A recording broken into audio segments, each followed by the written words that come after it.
Hey, good evening. Welcome to episode 2 of Diamond and Stone. Like we promised our first episode, we're going to talk to you about a pet peeve of mine, pet peeve of Diamond's, pet peeve of a lot of my brothers that I've spoke about. This episode, like we promoted, is called Don't Call Me Brother. And we're going to get into that in a minute. Mm-hmm. As you can see, Diamond and I have some really nice looking Lanceros in our hand. I'm going to turn that over in a couple of seconds. First, I want to thank you for taking a minute and sharing our Thursday night with us. We'll be in every Thursday night thing. Be posted either later on this evening or posted first thing in the morning, depending on how many drinks I have with Diamond, and that will determine the time. So we are at His and Her Cigars, located on Brevard Ave in beautiful downtown Cocoa Village. It is the premier cigar lounge here in Brevard County, and one of the most uniques because Louis and his wife Carmen are the only cigar lounge in Brevard County. Or I gotta admit, I know a lot of them in Volusia County as well, some of the neighboring counties. I don't know any other place that do hand rolls. Now they do custom hand rolling. They do hand rolling for occasions, if you have a special occasion, different blends. And coming up on one of the episodes, we're just going to feature Carmen and Diamond, and they're going to do some live hand rolling. It's really beautiful to watch, that old school technique. So stick around. We'll make an announcement on that also. But kick it off. What are we smoking tonight? Well, we're doing something very special with this Lancero. When we opened His and Her Cigar Lounge here in Cocoa Village, not Cocoa Beach, for those of you, because there is a Brevard in Cocoa Beach. We learned there is. So it's in Cocoa. So whenever you're in the area, make sure you put Brevard Cocoa, not Cocoa Beach, because if not, you're going to end up like 20 minutes away, and then you got to come right back.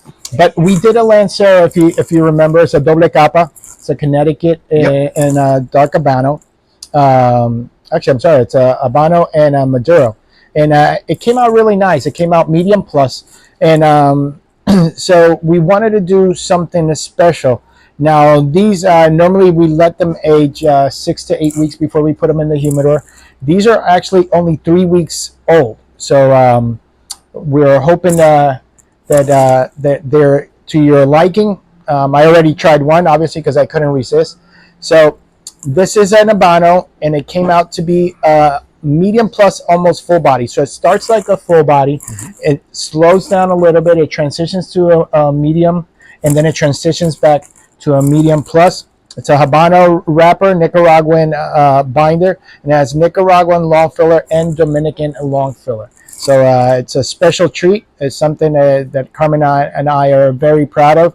And, I'm not a big Lancero guy. I really have to be in the mood for it. Right. But I think it's something that you're really going to enjoy. And obviously the wrapper is really nice. So it's a lot of flavor in this nice little Lancero. So come on down to His and Her Cigars, and we'll be more than happy to share a Lancero with you. Well, first, it's not dry. No. You don't get that dry texture because of the leaves that you're using. Don't ever come into a cigar place and go in a humidor and do this. Yes, please. But I'm doing it because I can smell the cigar. Well, that one's yours, so that's fine. Thank you. It's mine. And it smells terrific. You smelled it, you got it. But please use etiquette when you come in. Yes. Don't squeeze them. No. Don't sniff them. Don't Clinton them while you're in here. You do that behind closed doors, but please don't do them here. Carmen is known to throw a shoot at 65 miles an hour. That's right. So accurate precision. If she catches you, either the sandal or the shoe is going to be hitting you at about 65. That's right. Probably not a good thing. You want to light them? Yes, sir. Go ahead, after you. Yeah. You roll them. So we'll do a light toast like we always do to all the cigars. So we always enjoy doing that. And I enjoy the virgin smoke, so I enjoy doing that to all of our cigars. And if you've never done the virgin smoke, try to do it with a cigar that you really, really know. and you're gonna see how different that cigar is gonna taste for you. Now, one of the things about the Lancero is not a cigar that you could, put to the side and talk and think that you're going to be smoking all night without relighting it. It's something that you have to, enjoy, pay attention to, pair with something nice that you like to drink. This one pairs very well with a nice bourbon, dark rum, some nice Japanese whiskey. Anything on the darker side, this will pair very well with. Speaking of drinks, what were we drinking the other night that you had? The guava, the pitorro, the passion fruit pitorro. Yeah. So pitorro is Puerto Rican moonshine. For those of you that don't know pitorro, I have a good friend out in Wyomissing, Pennsylvania, and has a distillery called Casa W, and he does amazing pitorro. Pitorro is our traditional Puerto Rican moonshine, or country rum, as they say it. And he has his family formula that he tweaked when he came to the United States, and he does something very different from Puerto Rico. The other had some Puerto Rican moonshine, though the pitorro from the island. You can only take it as a shot, and as soon as you take it, it just explodes in your chest. And he double distills. It's very smooth. Well, you tasted it. It was extremely smooth. It was delicious. Yeah, Lou liked it too. Yeah, He the enjoyed bad it. thing is that you could just drink the bottle because it's like drinking juice. It's amazing. Speaking of juice, just something funny, and then we'll get back to the cigar. So I'm in the store the other day, and I see a big sign, and I see cases of gin and juice together. So it's Snoop Dogg and Dre put out, right? So there's a big impaler on the cans, and now I'm intrigued, and I'm going to have to go out and buy a case of Dre's gin and juice. Just because we were talking about juice. So first off, it's very smooth. So for that medium to heavy, it's just absolute nice, perfect draw. Very flavorful. Again, I like it because it's not dry. I don't feel like I'm choking. No, and it'll start off a little spicy, and I gotta thank Steve Saka for taking the time out to sit with Carmen and myself and give us this different pointers on how we blend. So I truly appreciate that, and it's something that we've been implementing to our newer blends and doing it that way. So as soon as you start off with this one, you're gonna feel the spiciness right off the bat. Oh, absolutely. A little pepper. Yep, and that's gonna ease off. So that's something that he taught us, and it's something that I wanted to implement on this one in particular, especially because there's so much flavor of the wrapper. So I wanted to give that little extra kick right off the bat, which is something that you don't get off Lanceros that often. Lanceros are more mild to medium most of the time, medium body of that. But as full body smokers, I enjoy doing something a little different. I'm usually not a pepper guy when it comes to. I know some of them are overpowering, some of the brands that are out here, but this is nice. I mean, it gives you that flavor right in the beginning. I can now start. The more I draw on it, I can feel that pepper. I should say, I can taste that pepper starting to subside and getting a different taste on my palate. But very good. I mean, very interesting smoke actually. I'm enjoying it. It is very different. We normally would do something like this in a bigger ring gauge, like a 56, 58. But we wanted to try it. Well, I convinced Carmen to let us try it, to do it in a Lancero size. I don't know why. I've been drawn to Lancero size as of late, but I think it's because you get more of the flavor of the wrapper. You do, in a Lancero. So you have to be very careful. I mean, it could have been a real shitty cigar if it's not balanced right. Right. And so I'm watching the show, and I'm like, I'm going to go see Diamond and Stone. What do I ask for if they wanted to try this? What would they ask you for? This is our Habano Lancero. There's no special name to it right now. And it's something new that we're dabbling in. And actually, I think, oddly enough, I have gotten inspired from Lanceros from Steve Saka. In February, he announced the Lancero collection, which is, for for better terms. He calls it good for you, but we all know what it means. And that actually was a good inspiration. And he did a Candela one. I don't think I'll go that route because I'm not a fan of Candela. But it's he's actually somebody that I look up to, and I like to dibble and dabble some of the stuff that he does. Very good. And so thank you to Steve for the inspiration. May have to get him on one day. I would love to. I'm a big fan of his. So yeah, I mean that'd be cool. Yeah, I would love to have him on the show.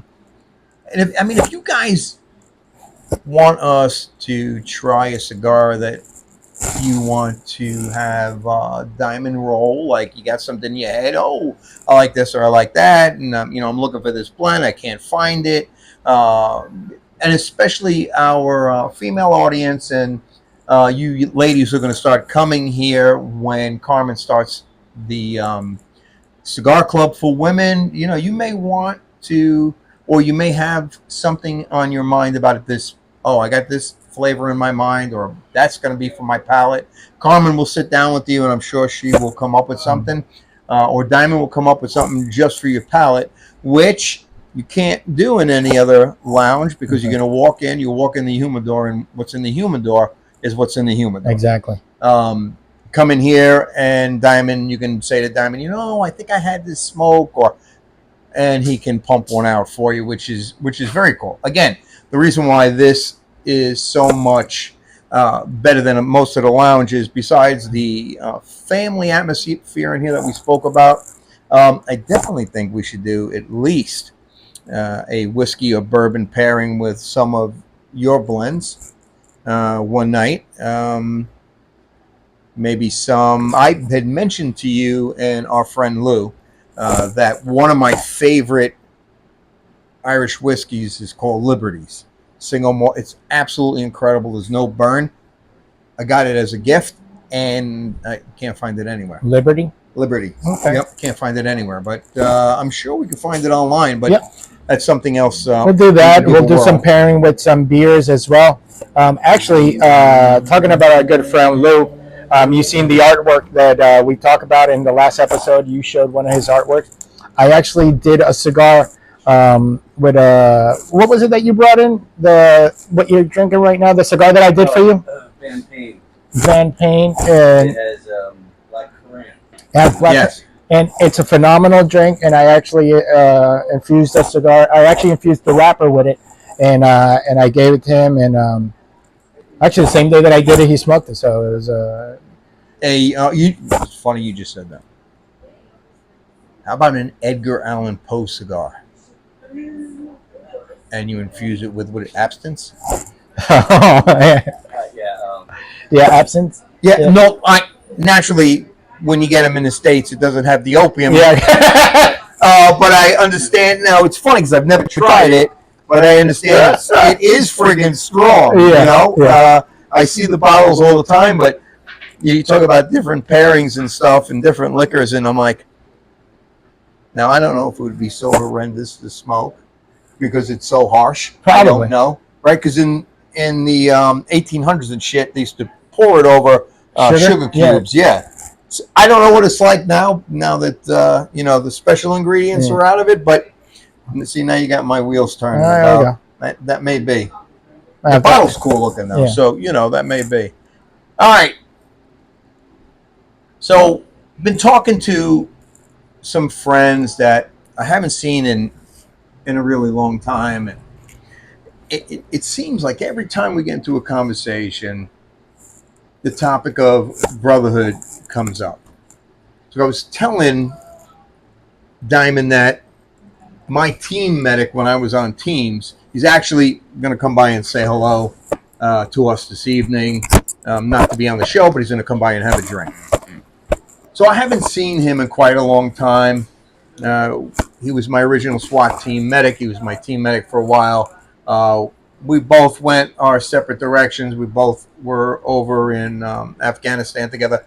He spent 10 years as a medic in Afghanistan and came back. And we hooked up again. So let's say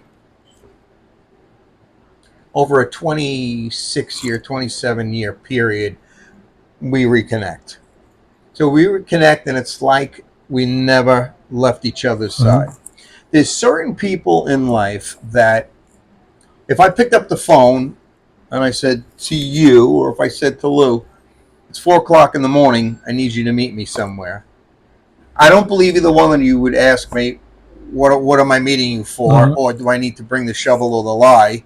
I think the answer is where. Yeah, Exactly. Where? Exactly. So there's only a few people that I can say that to. Two in particular that I don't even really see anymore. We touch base every once in a while, but it's that knowing that you can reach out to these people. That being said, we both come from similar cultures. Mhm. My dad, 100% Italian, off the boat. Um, his philosophies as growing up as a kid, probably one of the most educated without an education man I've ever met in my life, and taught me the world was you don't take shit from anyone, Correct. and loyalty is paramount. And it's the same way with the Latin culture Mhm.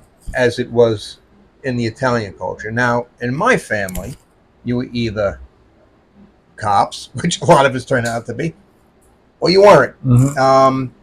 And I did grow up with both. And you hear, I remember as a kid, I used to hear the old guys talking all the time. My dad used to drag me to, the feasts every year, San Gennaro, and I was around these people my whole entire life. And Mhm. you would hear them talk. And the one thing that always had, stuck out as a kid was loyalty, loyalty, loyalty, loyalty. They have a little different adaptation or a result if you're not different than what we are now. But still, though, it pisses me off because unless we've cried together, Mhm. unless we lost together, unless we shared blood together, don't call me fucking brother. And it's that culture. I think it's more the younger generation coming up. Now, the bike community, which we're all familiar with, Mhm. they're based on that loyalty. They're based on the, you're calling me at 4 o'clock in the morning.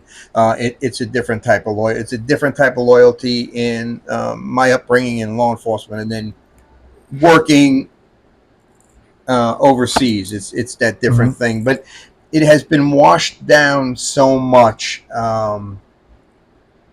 I have been betrayed more by brothers Mhm. than non-brothers. Correct. So guys that I've worked with, guys in the club who you think, I fought with you, I drank with you, we shared some tears together, and then you don't expect the betrayal, but the betrayal happens. So in the day, I would say this, and then I'll ask your opinion. So even if we had that connection, we were brothers. If you needed me, it didn't fucking matter because I'd put that aside because allegedly we're brothers. At the stage in my life that if some of these individuals, some of you guys who are watching, you know exactly who the fuck I'm talking about. Some of these individuals, I'd step over if they were in the shit. I thought I'd never say that before, but that's the point I'm at now because, as you know, your family can pass on all of these values to you. Mhm. And like me, you have kept these values. Like, the first day we met, I knew we had the exact same. Excuse me. He's calling you right now. See, for talking about him. Hey, I'm on a podcast. Bye. So, sorry for the interruption. That was rude. My wife reminded me to take my meds. Jesus Christ,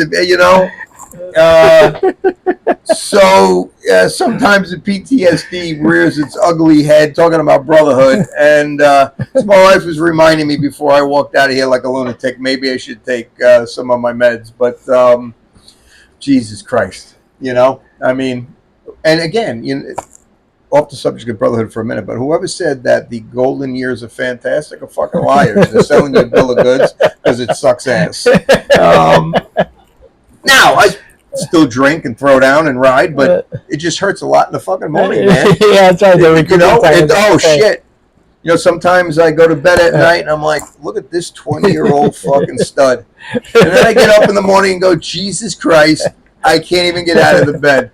But getting back to, that big pet peeve on brotherhood and being deceived is, nothing cuts or hurts more than somebody who you've shared, your darkest secrets with, and you shared everything in life, and you know each other's family, and then when the betrayal hits, I talking about betrayal and everything else, and I'll get into it in a little bit. But so I'm talking to Lou the other day. I was hanging out with Lou at the shop for a little while, talking about different cases and some of the shit that I've worked, and working on the cover for such a long period of time, and breaking bread and living with these the same people every day, and doing crazy shit with them, and when it comes time for the cases to end and the arrests are coming, it's the same betrayal, because they don't, they never looked at me in any other light other than we were brothers. Yep. So I get the feeling. So taking that back, there's people in particular who think that they can take. Now, I'm loyal to a fault. It's probably one of my biggest faults. I'm loyal to a fault. I'm not saying it's a bad value, but I am. I'm absolutely loyal to a fault, and I don't think it's a loyal to a fault. I think it's some of us honor our word, honor our the way that we are, so our persona. So if we say we're going to do something, we do it. If we give trust, we trust absolutely to the fullest, and we expect the same in return. It's like it's like our customer service. We treat people the way we want to be treated. So I don't think it's loyalty to a fault. I think it's just there's certain traits that some of us have, and you'll find it anywhere. They're very easy to pick up. When you meet somebody, if you shake somebody's hand and that person's sitting down and they don't stand up to shake your hand, they're kind of a piece of shit. So I kind of take those things in consideration. If I meet them for the first time, if I don't have eye contact, then you got something to hide, or absolutely. So there's a lot of small cues that you pick up, and you might be the type of person that don't get up and you're not a piece of shit. But in my world, I know not to. Right. I know I have my limits with you, because you're not a man to honor another man when they walk into the room, and that's something that we get taught, and that you pick up as a person. I value people's words as I value mine. Sometimes you don't want to do stuff, but you give your word, you got to do it. You shake somebody's hand, mean it, and sometimes we give that extra trust. Because we think, or we get deceived that people are on your same level when they're not. I told you a story about a business partner that I had. Absolutely. And he turned out to be a big piece of shit. But you know what? From every aspect in life, for everything that happens, there's a lesson, right? So Absolutely. You could take that lesson and turn it into a positive, or you could go down the drain with the lesson. So a lot of us take that and turn it into a positive lesson. You learn from it, you move on, and you build on that. And and you could see that was part of that lesson. I agree with you. On the flip side, how many fucking lessons are you going to take?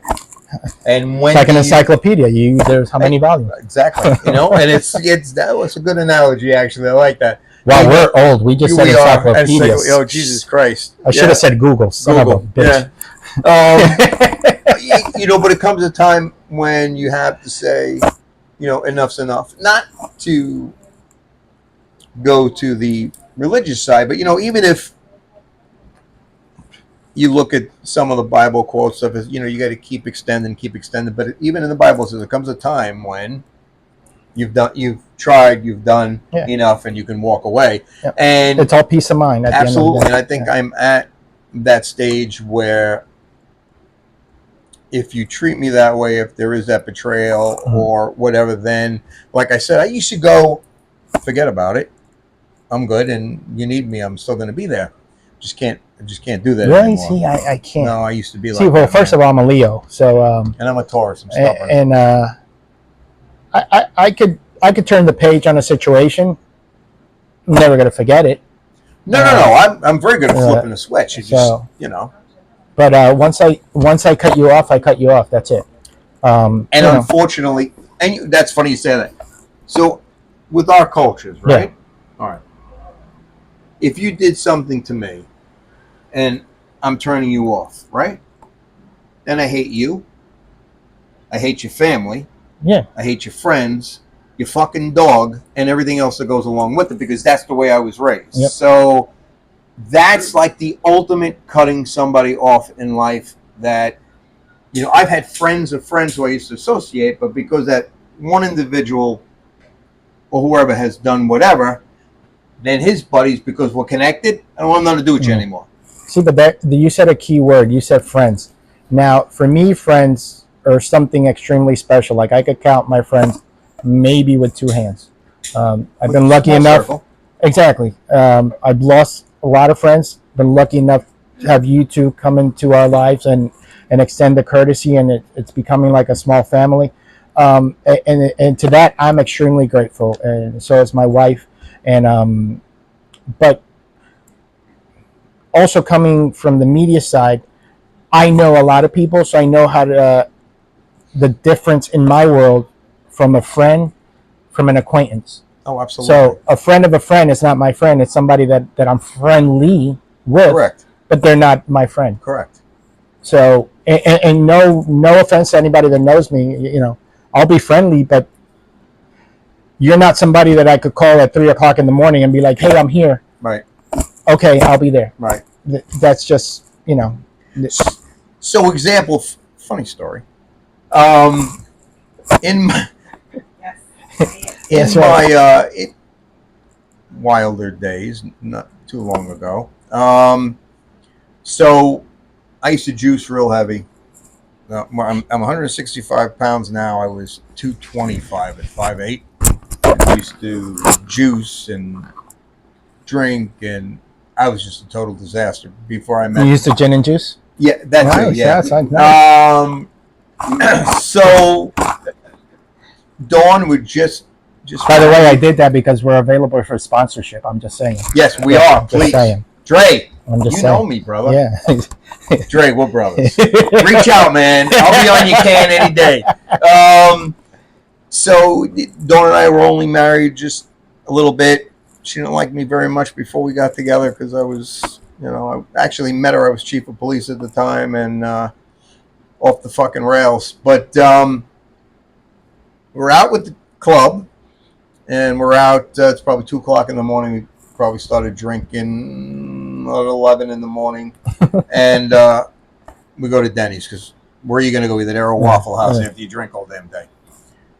So we're at Denny's, get through eating. I'm on the bike. We're heading home, and I'm like, I really shouldn't eat this shit. Like, I feel like shit. So Dawn had worked all day, got off, and then was out with us all night long. And her previous life was when I first met my wife, who was absolutely beautiful, and I love her.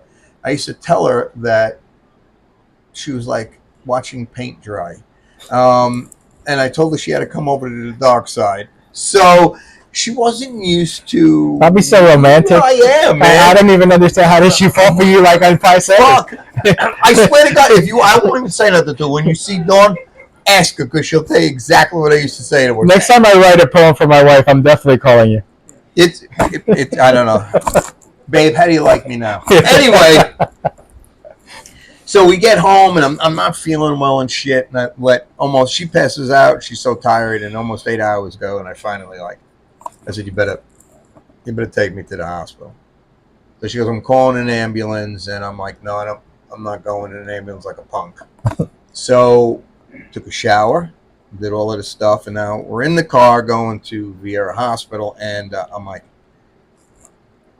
this is what I need you to tell the kids. And this is what, because I'm not making it.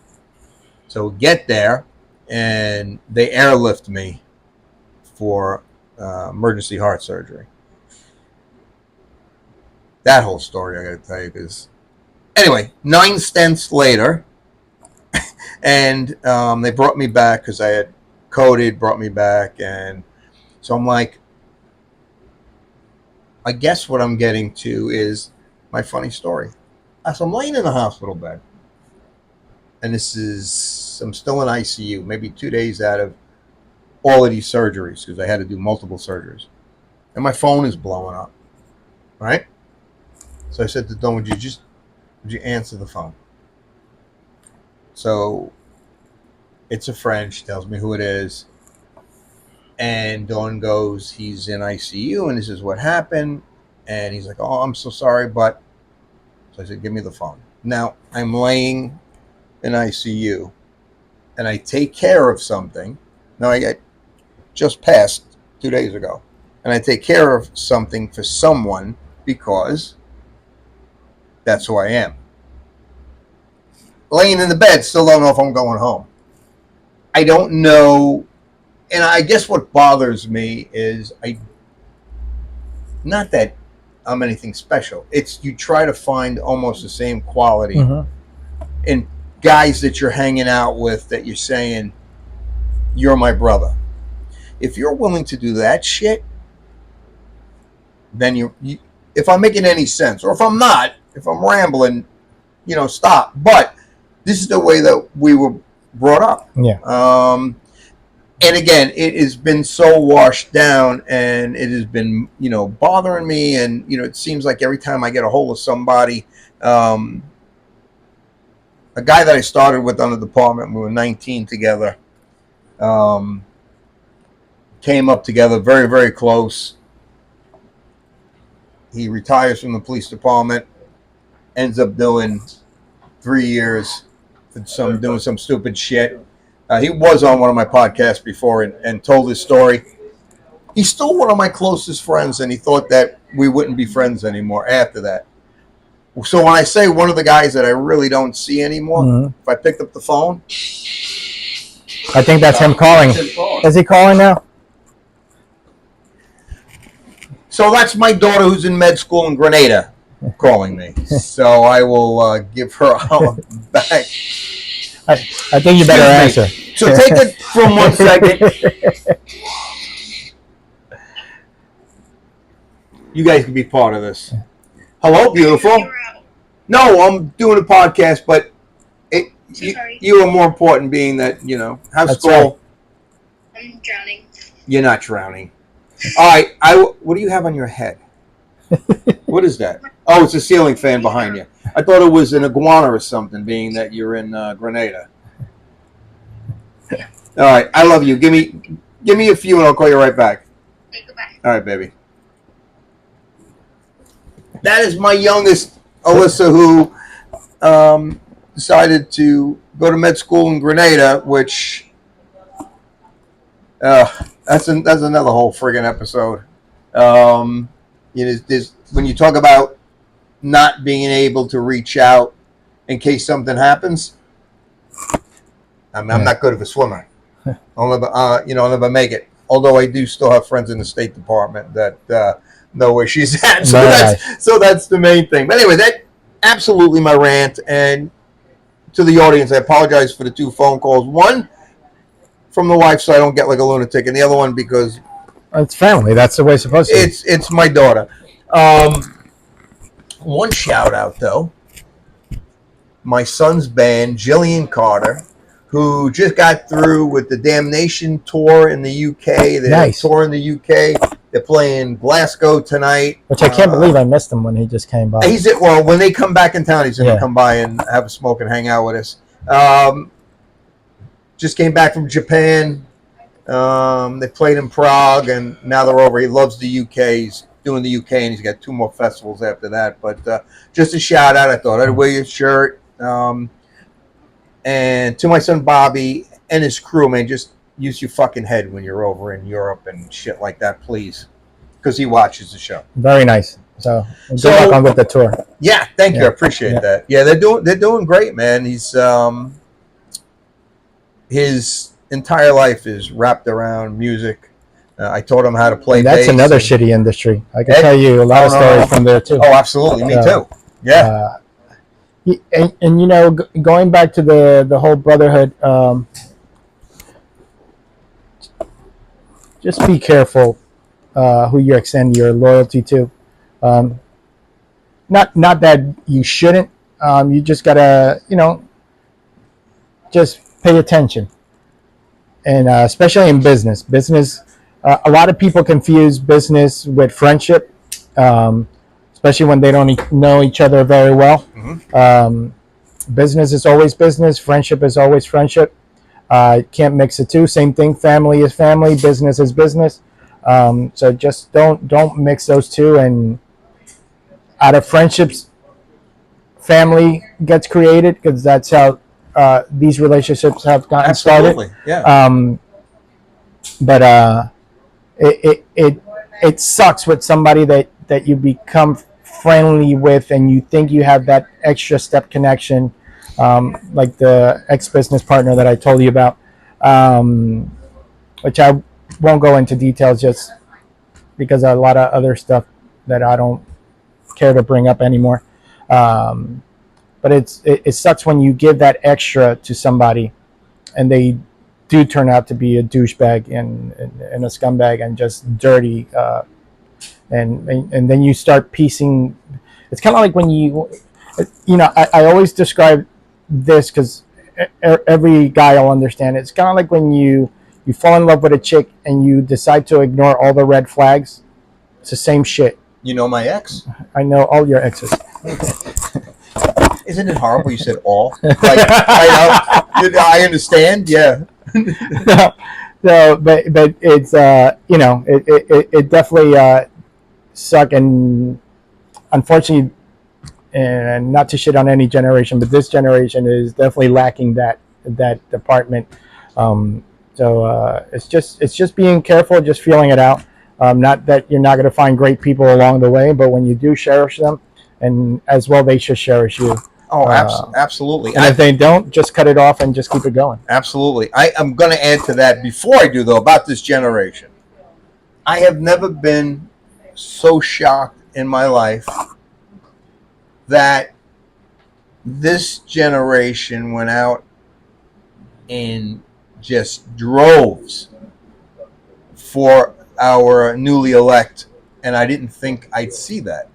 I thought it would be the other way, and I've heard some college kids speak right after the election, very eloquently saying why the decisions were. Mm-hmm. I was quite impressed. So I have a glimmer of hope for the new generation coming up. Maybe not our old school values. They're just unfortunately becoming a way of the past. It's like when I started out on the department and seeing some guys that were a little older than me, and they were dinosaurs to me, right? We used to call them dinosaurs. You fucking guys are dinosaurs. And now I'm the dinosaur. And much like a Tyrannosaurus, because my hand reach is about the same friggin' size. So, but you know, you got to see Bobby waving on the highway. Jesus Christ. I know. High five. I know, right? But thank you for letting us both rant. That's right. You know what? One thing, though, getting back to that, you were talking about the way you give your feelings and everything else. And I use this term not loosely. If I value you and consider you family, because you don't have to be family to be blood. I'm more probably family to some people than I am to family. Correct. So if I give you my heartfelt love, and if I give things to whoever, it's because I want to. It's because it makes me happy. I've Correct. had some friends say, what are you giving me shit for? Well, I'm not giving you shit because you asked. Yeah. I'm not giving you shit because I expect anything back. I'm giving because if I see something, I'm like, oh fuck, that reminds me of. But I feel that some of the people over the past 10 years that I've come in contact, that we come from the same upbringing, the same values, the same everything, but it's like when you grow up. What'd your family tell you? If you ever went somewhere, what did you never do? You're Go empty-handed. Yep. Oh, that first and foremost, yes. Right? So no matter what, you're always bringing something. Yep. And I think that's another thing that's not that you expect it. I don't expect somebody to walk through my house, because if I say to you, come over for dinner, and you say, what do you want me to bring? I truly don't want you to bring nothing but your ass to sit in the seat. I truly don't. Or I wouldn't have said, come over. But there's some of us that if I'm coming over, I'm going to bring something anyway. Yeah, exactly. I know if you're taking the time to cook or doing whatever the case may be, I'm still bringing something. And I think that is another thing that's going by the wayside, just a little bit. But again, rant over. You brought up a really good point, which I want to do an episode on. I guess I'll wait when my son gets back, my son on, about the music industry. Oof. So I know you have been embedded in the music industry. My band was signed with MGM, so I get it, and I get for you up and comers, if you don't have a gimmick or a hook, or as we say, and some of you will have absolutely no idea what I'm saying, if you don't have a rabbi. Now, you don't have to be Jewish to have a rabbi. That's right. And your rabbi doesn't have to be Jewish. It's just a terminology. We'll get into that at a later date. But you always need a rabbi to get you through sometimes in getting to certain places. But we will talk about the underbelly of that music business. And I think that Diamond will be able to speak to you more on that than me, other than my dealings when I was with my band. But you got to come down here, check it out. And what's funny is what you're seeing on the podcast is exactly what you get. So if you came down here, we're going to talk to you straight up like this. That's and, right. Welcome you to get into conversation with us. Hit us up, like the channel, go ahead and leave a little comment here and there. If you want to hear us talk about something, I'll be more than happy to. If you want to hear about my family's dark side, I have no problem speaking about it. I spoke to about it before. If you want to really talk about the underbelly of society and working undercover and some of the things that have come about that for me, which might have been maybe one or two of my ex-wives, we'll speak about that as well. We are going to get back into cases and stuff. My homicide partner and my partner in Southern Discomfort, check out Southern Discomfort as well. Bob is in the middle of doing contract negotiations for some of the police departments here right now, so he hasn't had any time. Bob's going to come in. He is one of the leading historians, pictorial historians on mob hits and mobs in the United States. Nice. He has books out. He's been featured all over. Some of his shots are in museums. Bob is a wealth of knowledge and history. We'll get Bob to come on. I believe my buddy Al's going to park his beautiful wax on, wax off in front of for the car show. Yes. He's an amazing guy when it comes to not only hot rods and shit. He used to sing for the mob, even though he's a younger guy. He used to be a singer in Vegas. Very cool friend of mine. He's got some really good stories. He's an impersonationist. I try to have Al sit his ass in the seat if you can get him long enough. Al, if you're listening, give me a call. Even though I just spoke to you the other day, but give me a holler and we'll work out the car situation. So I want to thank my co-host, Diamond. I want to thank his beautiful wife, Carmen. I want to thank one of our closest friends, Lou. Yes. Who, again, Lou, how am I going to find your pictures online? Woodworks. Come on, Woodworks. LA Bandworks. LA Bandworks. Go on with an X. On Facebook. LA Bandwork with an X. Facebook. Check out his artwork. It's absolutely incredible. And then tell me if you've ever seen anybody create art the way Lou does, because I haven't. And I'm an art guy, and I deal in art and collect art, and have never, ever seen it before. Give it a look and let me know. And he's available for, Lou also does requests, bar mitzvahs, weddings. Divorce parties. Yes, he does. He does bris. He does it all. So again, find a rabbi in life, That's right. so you can move forward. From Diamond and myself, have a very blessed night. Please remember your values. Remember your family upbringings. If you're going to call me brother, you know my criteria. If you are some of the guys on here who we still associate together with, and I said that you are no longer my brother, I stand by that. You will never be my brother again. Unfortunately, you made that mistake, not I. Exactly. But Here's if you another do have cigars. if you do have a brother, share a good cigar with them. Oh, absolutely. I'm enjoying this like to the extreme. Yeah. It's incredible. Share life, man.